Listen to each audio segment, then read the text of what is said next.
Greetings to the free world known to man. We're back at you one more again. We had a quick question. This is for our Latino friends. So if you're not Latino, go ahead and fast forward, rewind, whichever direction you're going.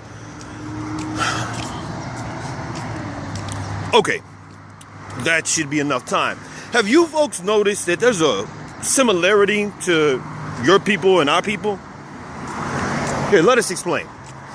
We're programmed that when we see another black person, it's a subliminal thing that they're either blacker than we are, not as black as we are. It's kind of like a blackometer.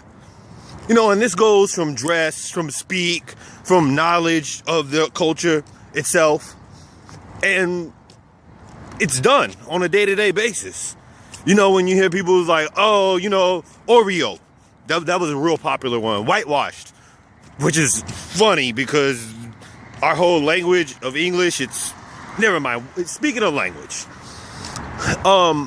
in the Latino community, what we've noticed, and this is just us speaking from our own personal knowledge, is that people think of you a certain way if you do or don't speak Spanish, depending on which side of it you're standing on. For example, we grew up around a group of Latinos, in a barrio, if you will.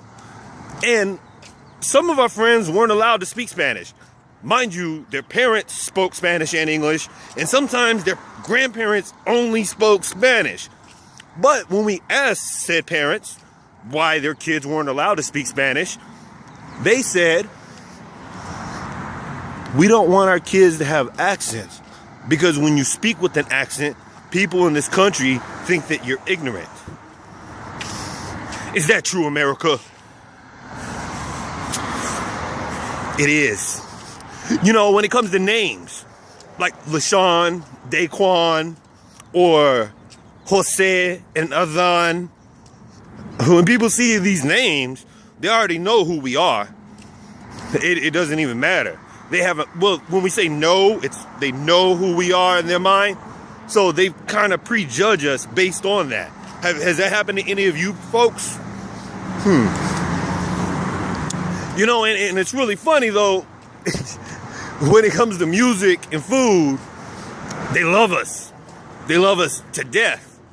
You turn on some reggaeton, some salsa, merengue, some rap, some hip-hop, some R&B, all over it. Have you seen an empty taqueria before? Hey, folks, and you know, it depends on where you're at in the world, but back in Corpus Christi, Texas, shout out to the hometown. Go to that taqueria, the Jalisco's on the south side on Cimarron. Look at the faces in there.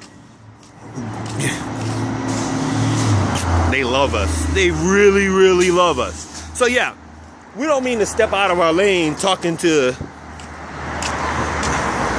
our folks and all that, but we were just curious. Maybe you noticed these parallels between your community and our community. It's just a innocent and honest question.